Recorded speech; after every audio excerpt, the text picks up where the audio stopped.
Teman-teman, kami dari kelompok 2, kelas A2 Pendidikan Bahasa dan Sastra Indonesia.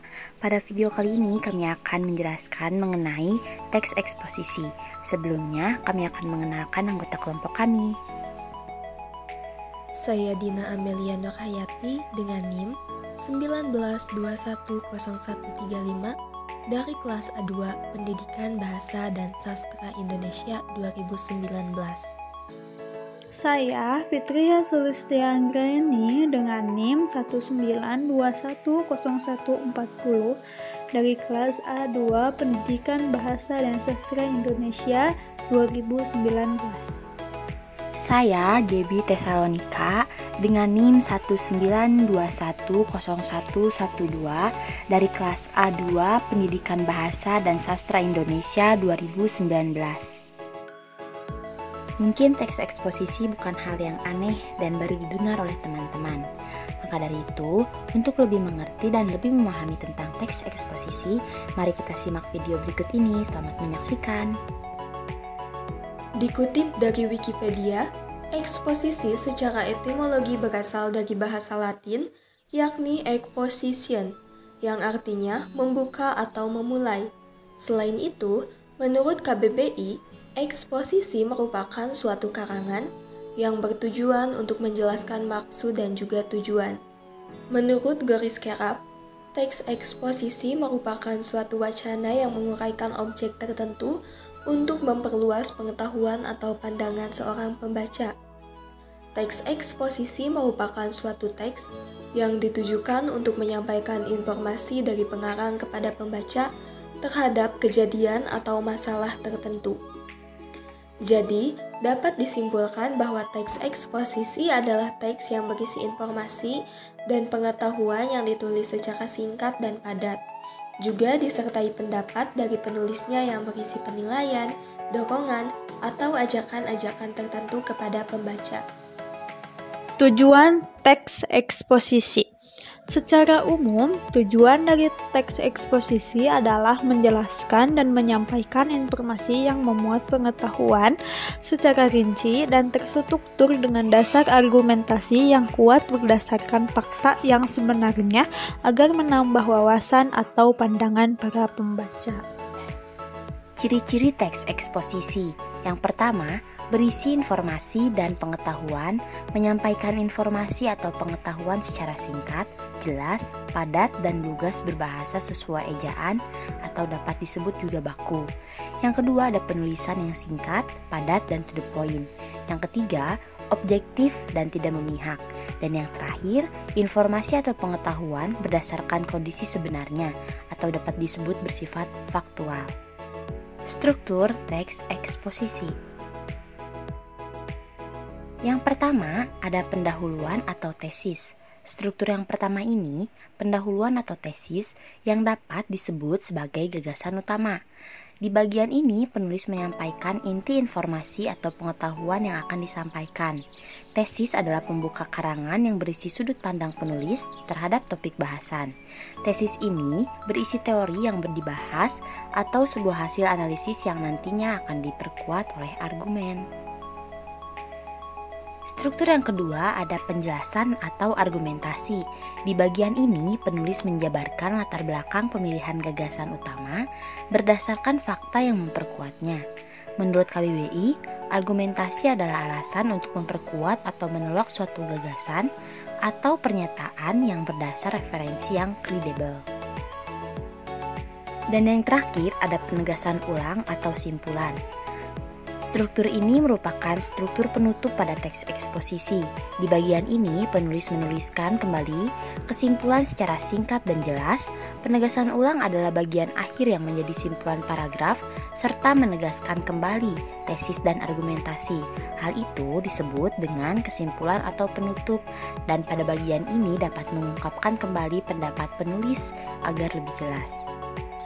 Pola penyusunan teks eksposisi. Pola penyusunan teks eksposisi dibagi menjadi 4, yaitu yang pertama, pola deduktif.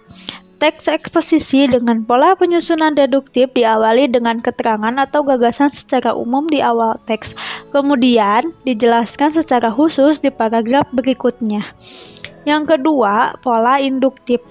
Ya, teks eksposisi dengan pola penyusunan induktif diawali dengan keterangan atau gagasan secara khusus, kemudian dilanjutkan dengan keterangan secara umum. Yang ketiga yaitu pola perbandingan. Teks eksposisi yang disusun dengan pola perbandingan berarti informasi atau pengetahuan di dalamnya berdasarkan perbandingan tertentu. Yang keempat yaitu pola ilustrasi. Teks eksposisi yang disusun dengan pola ilustrasi berarti informasi atau pengetahuan yang dijabarkan dengan cara memberikan ilustrasi. Hal ini dilakukan agar pembaca lebih mudah memahami informasi yang disampaikan. Jenis-jenis teks eksposisi. Yang pertama, ada eksposisi definisi. Eksposisi definisi merupakan paragraf yang memaparkan pengertian sesuatu secara jelas dan terperinci. Yang kedua, ada eksposisi proses, yang merupakan paragraf yang menerangkan suatu proses pembuatan, proses melakukan suatu kegiatan, atau proses terjadinya suatu hal. Yang ketiga, ada eksposisi analisis. Eksposisi analisis merupakan paragraf yang berisi pembagian masalah pada gagasan pokok menjadi bagian-bagian tertentu yang nantinya akan disusun menjadi paragraf yang berurutan dan sistematis. Yang keempat, eksposisi ilustrasi, yang merupakan paragraf yang dikembangkan berdasarkan gambaran sederhana dari suatu gagasan atau ide. Paragraf ini dapat memaparkan satu topik dan topik lainnya yang linier. Yang kelima, ada paragraf eksposisi pertentangan, yang merupakan pertentangan antara suatu hal dengan hal yang lain. Frasa yang berhubungan yang sering digunakan adalah akan tetapi, sebaliknya, dan meskipun begitu. Yang keenam, ada eksposisi berita, yang berisikan informasi tentang peristiwa atau paparan hasil penelitian tertentu. Jenis teks ini sering ditampilkan di media massa, baik online maupun media massa cetak. Yang ketujuh, ada eksposisi perbandingan, yang dimana antara suatu hal dengan hal yang lain, penulis akan mentransfer dan memperbandingkan dengan gagasan kepada pembaca melalui pertimbangan dari berbagai sudut pandang yang lainnya. Dan yang terakhir, ada eksposisi klasifikasi, yang dimana paragraf pengelompokan berdasarkan kategori-kategori tertentu. Pemaparan topik dari teks ini pun harus dilakukan secara berkelompok. Kaidah kebahasaan teks eksposisi. Yang pertama, menggunakan makna leksikal. Yang kedua, menggunakan kata ganti pronomina. Yang ketiga, menggunakan kalimat aktif transitif. Yang keempat, menggunakan kalimat aktif intransitif. Yang kelima, menggunakan kata-kata teknis atau peristilahan yang berkaitan dengan topik yang dibahas. Contohnya seperti penebangan liar, hutan lindung, sektor kehutanan, dan sebagainya. Selanjutnya, menggunakan kata-kata yang menunjukkan hubungan argumentasi. Misalnya, kata sebab, jika, karena, akibatnya, dengan demikian, dan oleh karena itu. Selanjutnya, bisa juga menggunakan kata-kata yang menyatakan hubungan kronologis atau keterangan waktu, atau kata-kata yang menyatakan perbandingan atau pertentangan, seperti kata pada akhirnya, namun, sebelum itu, kemudian, sebaliknya, dan berbeda halnya. Selanjutnya, menggunakan kata kerja mental. Misalnya, kata diharapkan, memperkirakan, memprihatinkan, mengagumkan, menyimpulkan, menduga, berasumsi, dan berpendapat. Yang selanjutnya menggunakan kata-kata rujukan, seperti berdasarkan data, merujuk pada pendapat. Kemudian, menggunakan kata-kata persuasif, misalnya kata sebaiknya, diharapkan, perlu, hendaklah, dan harus. Yang selanjutnya menggunakan kata-kata denotatif, yaitu kata yang bermakna sebenarnya, atau kata itu belum mengalami perubahan atau penambahan makna. Pola penyusunan teks eksposisi.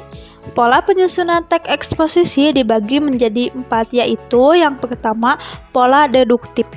Teks eksposisi dengan pola penyusunan deduktif diawali dengan keterangan atau gagasan secara umum di awal teks, kemudian dijelaskan secara khusus di paragraf berikutnya. Yang kedua, pola induktif. Teks eksposisi dengan pola penyusunan induktif diawali dengan keterangan atau gagasan secara khusus, kemudian dilanjutkan dengan keterangan secara umum. Yang ketiga, yaitu pola perbandingan. Teks eksposisi yang disusun dengan pola perbandingan berarti informasi atau pengetahuan di dalamnya berdasarkan perbandingan tertentu.